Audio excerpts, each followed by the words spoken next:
Olá para você que me assiste, eu sou o Márcio, professor e escritor. Esse é o Amplo Espectro, seu canal de filosofia, literatura e arte. E hoje vamos trazer aqui, começar uma sequência de vídeos sobre a tradição grega, né, da Grécia Antiga, né, começando com a história da Grécia Antiga dividida em cinco etapas.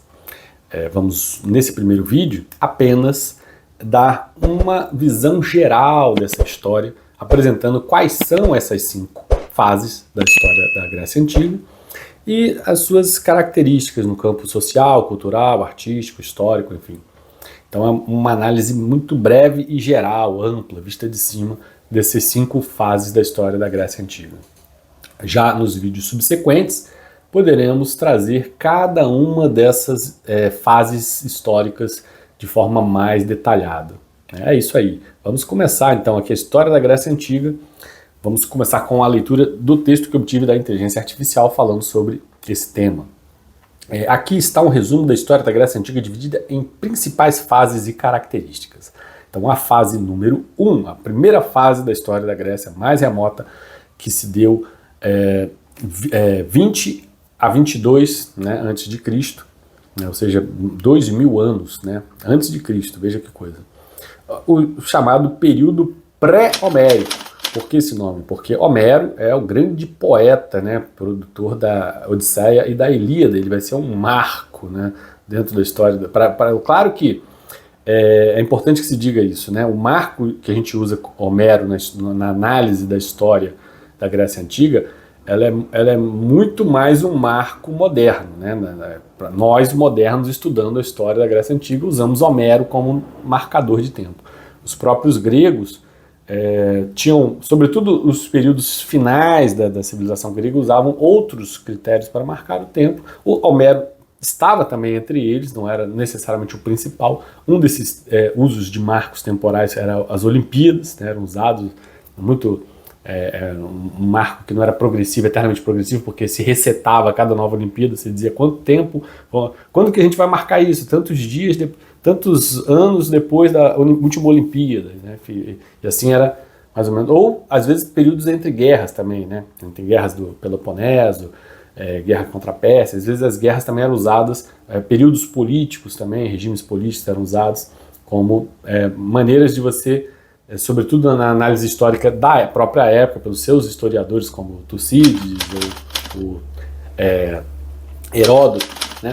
Esses historiadores já usavam justamente períodos de guerras ou figuras políticas como demarcadores de tempo. Mas aqui, para o nosso efeito de divisão, vamos usar muito Homero. Então o primeiro período é o período pré-homérico, mais ou menos 2000 anos antes de Cristo, do século 20 ao 22 a.C., né? Então, sobre o aspecto histórico, ele é marcado pela chegada dos povos indo-europeus, né, à região. Que povos eram esses? Os aqueus, os jônios, os eólios e os dórios. Sobretudo esses 4 povos, né, os aqueus, os jônios, os eólios e os dórios, chegaram à região formando e constituindo o início do que viria a ser a Grécia Antiga. Sobre o aspecto político, não havia uma unidade política. Os povos viviam em comunidades autônomas. Justamente em regimes de clãs, né, a gente costuma fazer análise de filosofia política, né, muito antes da formação de um Estado unificado, você tem clãs, famílias que se organizam dessa forma, né. Social, né, a sociedade baseada em clãs familiares na agricultura. Então era justamente a questão da sedimentação numa área grande de terra, onde você, geralmente em partes litorâneas ou à margem de rios, né, onde você tinha solo fértil, e ali você poderia plantar, fazer agricultura, desenvolver, né, pecuária, e aí consequentemente você consegue começar a constituir uma civilização. Sob o aspecto cultural, a influência da civilização cretense e micênica, com destaque para o comércio marítimo, né? A Grécia vai se destacar nesse aspecto do comércio marítimo e ter aí influência dessas civilizações. Cretense vem sobretudo da ilha de Creta, né? É uma ilha importante nessa constituição. Sob o aspecto artístico, você tem o desenvolvimento da cerâmica e a arquitetura palaciana, como o Palácio de Knossos. Detalhe que geralmente em todos esses, não só na cultura grega, né, você tem também nos babilônios, você tem nos os egípcios, quase todas as civilizações em sua raiz primitiva, né, elas começam, se introduz primeiro pela sedimentação, próxima a leitos, né, de rios, áreas férteis, né, e segundo pela formação justamente digamos, das constituições sociopolíticas necessárias, que são uma catedral, né, ou seja, uma igreja, vamos dizer assim, uma figura que permita significado existencial coletivo, vamos dizer assim, e valoração para a ordem social, que é a ordem religiosa, seguida de uma ordem palaciana, né, que é justamente a formação do prédio político, né, a instituição jurídica, onde vai ter ali as decisões mais imediatas, inclusive a ordem material, não espiritual, mas a ordem material, com a formação de exércitos, armadas e as ordens políticas se organizando a partir dessa figura palaciana. E é isso, esse é o que a gente pode falar do período pré-homérico, né? Vamos para o segundo período, que é o período homérico, propriamente dito. Ali, obviamente, não preciso dizer, é um período onde Homero, grande poeta, formador da Ilíada e da Odisseia, existiu. Né? O período homérico vai estar aí no século XII ao século VIII a.C., né? A história basicamente é o declínio da civilização micênica e o início da formação das polis, das chamadas cidades-estado, né? Onde teremos os principais destaques ali, Atenas e Esparta, né? Futuramente. Também, antes disso, Tebas, né? Mas vamos aqui nos ater ao período homérico, né? Então, aí não tem, nenhuma dessas cidades está propriamente totalmente formada, tem o início da formação dessas cidades-estado. Sob o aspecto político, você vai ter uma organização ainda tribal, né, com lideranças aristocráticas. É importante que se diga isso. Né? Então, veja que a democracia, propriamente dita, é um período pequeno na experiência grega. Né? Sobretudo, você tem, primeiro, figuras de clãs, organização familiar, quase patriarcalista ali, depois você vai ter uma fase aristocrática ou oligárquica, né? E por fim a gente vai ter a experiência democrática mais propriamente em Atenas.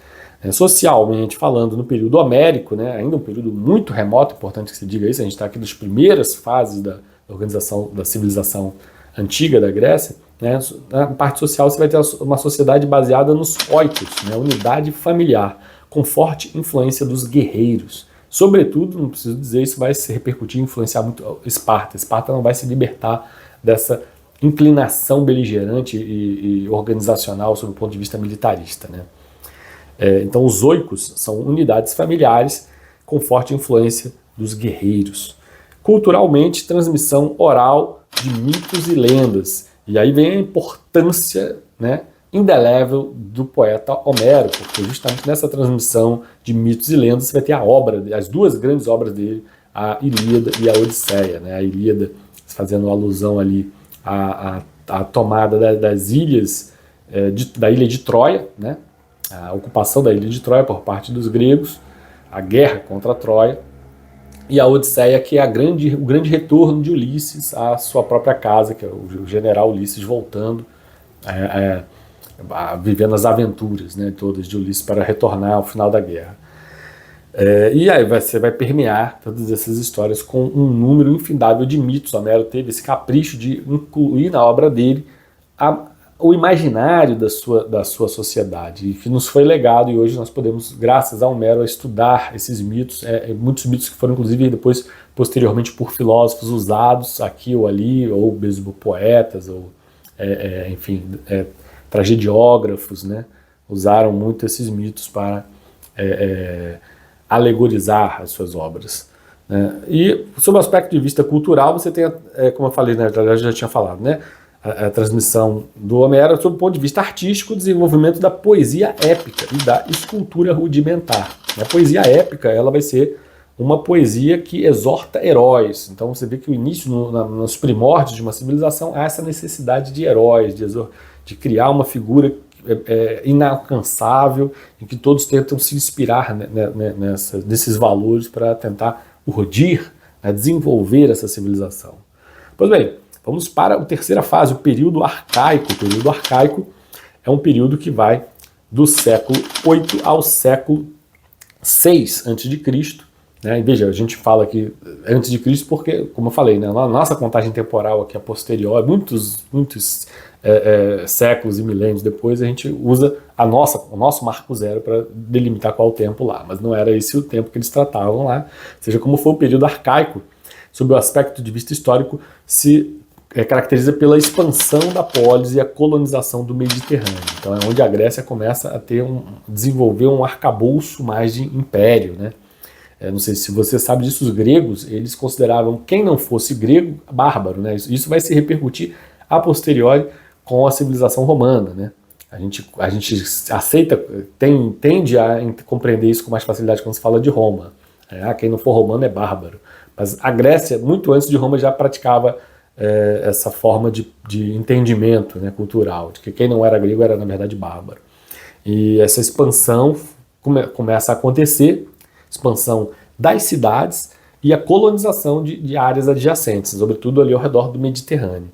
Sob o aspecto político, você vai ter o surgimento da oficial, a consolidação ali da aristocracia e das primeiras formas de governo oligárquico, né? Que, se você estudou Aristóteles, você sabe que a oligarquia ela é a corrosão da aristocracia e é uma coisa quase inevitável, né? Se você tem um regime aristocrático, ele vai acabar em algum momento se degradando e se transformando num regime oligárquico, com as suas virtudes e os seus vicissitudes. Mas é uma tendência natural do homem corroer, aliás, é uma tendência natural civilizacional, né? Quanto maior e mais complexa ela vai se tornando, maiores são as chances de ela começar a sentir algum tipo de entrave, né? De desafios aumentam, né? Então a sociedade, sob o aspecto social, o crescimento da classe comerciante e o aumento das desigualdades sociais. Sim, isso também é uma questão muito natural da forma piramidal com que as sociedades evoluem. Há uma tendência à desigualdade, né, justamente porque a conformação é piramidal, e o desenvolvimento comercial naturalmente acarreta algum nível, pode ser maior ou menor, de desigualdade social. Cultural, né? Cultural, sob o aspecto cultural, você tem o desenvolvimento da filosofia pré-socrática, ali que você vai ter os primeiros filósofos no período arcaico, veja que interessante, né? Os primeiros filósofos que vão estar aí pensando, sobretudo tentando pensar o cosmos, né? A natureza, tentar compreender qual é o elemento único que compõe o universo, né? Então você vai ter Parmênides, Heráclito, todos esses filósofos pré-socráticos, e aqui já é um outro demarcador de tempo, a gente está pensando em Sócrates dentro da filosofia como um marco temporal, zero para a filosofia. Então quem vem antes de Sócrates seriam os filósofos pré-socráticos, que vão estar sobretudo preocupados com essa questão cosmológica, essa cosmovisão, de entender o que compõe o mundo, o universo, né? E menos com questões da própria ordem social. Que o Sócrates vai ser aí o deflagrador desse debruçar da filosofia sobre a própria ordem social. Também há um desenvolvimento aí mais aprofundado da mitologia grega. Sob o ponto de vista artístico, no período arcaico, a gente pode falar da evolução da escultura e da arquitetura, com templos como o de Hera em Olímpia, né? Bom, vamos para o quarto período, que é o período clássico. Esse é certamente um dos períodos mais estudados da história da Grécia Antiga, justamente porque é um período mais filosófico, né, vamos dizer assim, né? O período clássico que se configura a partir do século V até o século IV a.C. Pode-se dizer aí é o apogeu da civilização grega, o período clássico. E, sob o aspecto histórico, é o auge, né, como eu falei, né, que é o auge da civilização grega, com destaque para Atenas e Esparta, justamente as duas cidades-estados mais bem desenvolvidas. Sob o aspecto político, o desenvolvimento da democracia ateniense e o militarismo espartano.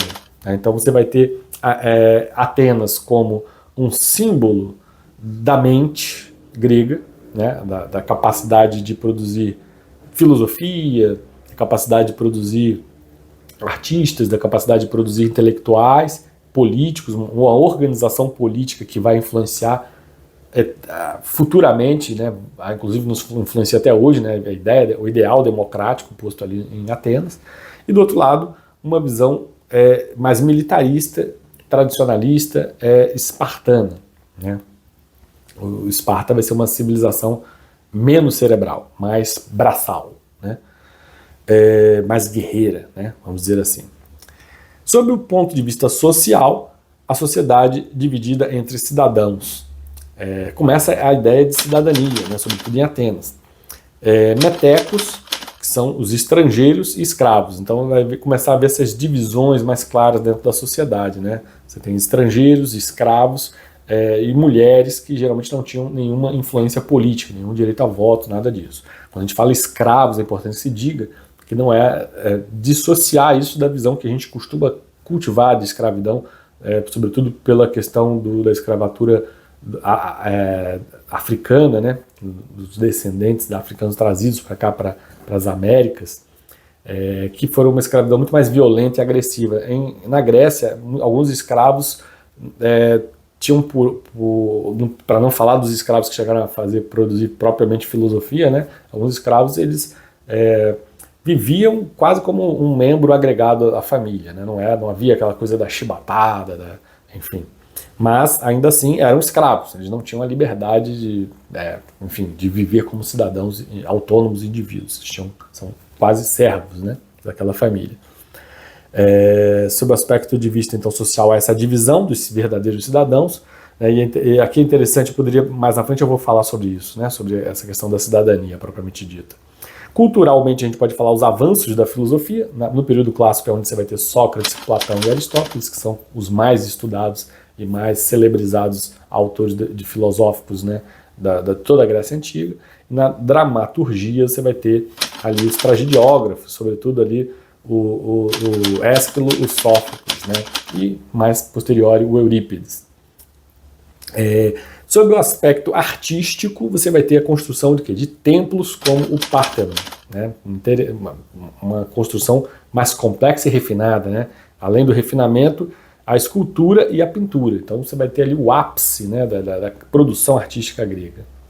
Para finalizar o vídeo de hoje, vamos falar do último período que já se refere a um momento de decadência da cultura grega, da civilização grega como um todo, onde ela já começa a ser invadida, já começa a perder força, prestígio, invadida pelos persas, invadida posterior pelos romanos. Então ela realmente é o fim, né, da civilização romana, que é o período 5 chamado helenístico. O período helenístico, a história começa com a expansão do Império de Alexandre o Grande e a sua fusão cultural com o Oriente. Então já se começa esse problema, né? A Grécia já começa sendo tomada ali por Alexandre o Grande. Politicamente, a formação das monarquias helenísticas com o Egito Ptolomaico. Sob o aspecto de vista social, a mistura de culturas gregas e oriental com maior mobilidade social. Então, os gregos começam a ter que lidar com os bárbaros, né? Os que antes eram considerados bárbaros. Esses bárbaros vão se fundindo à própria cultura grega, né? Sob o aspecto de vista cultural, há uma difusão do conhecimento grego para outras regiões, incluindo a matemática e a astronomia. É interessante como muitos povos que vieram a colonizar os gregos, uma vez defrontados com uma cultura tão avançada, tiveram cuidado, que muitas das vezes os europeus não tiveram com os indígenas aqui na América, mas essas civilizações nessa época tiveram cuidado de integrar o que era superior à sua própria cultura, ou seja, a cultura grega, integrar a sua própria cultura, né? Então, foi assim com persas, foi assim com romanos. Os romanos absorveram até as próprias ideias de divindades gregas, né?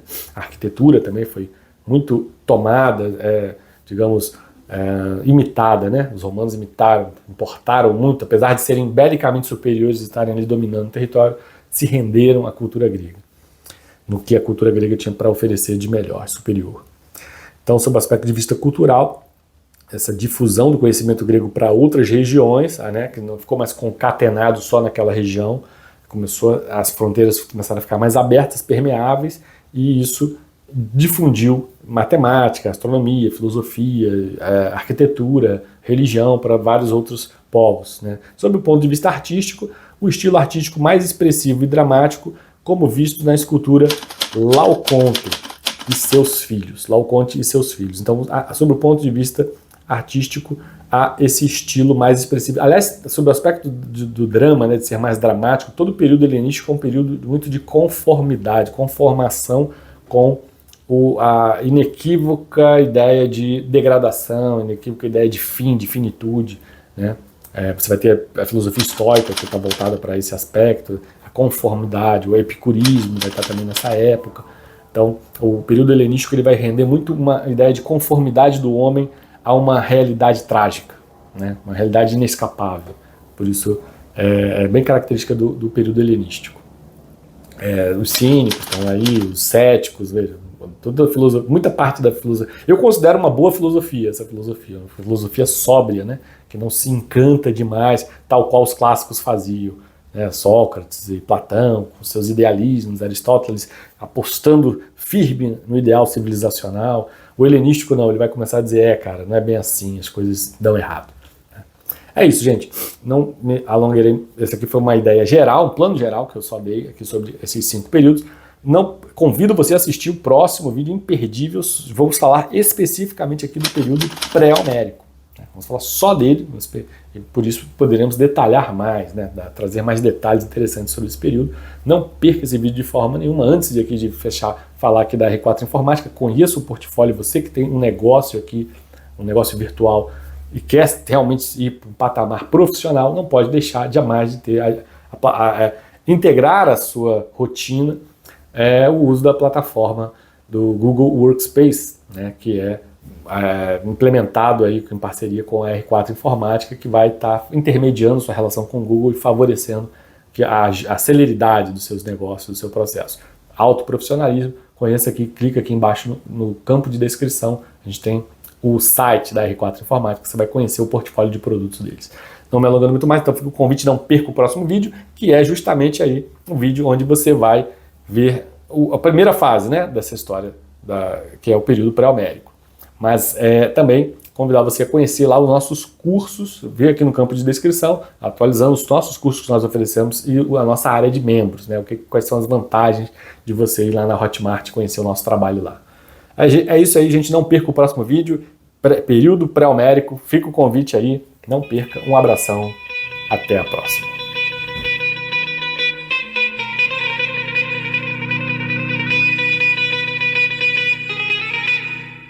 Frede catalaveno che tipo da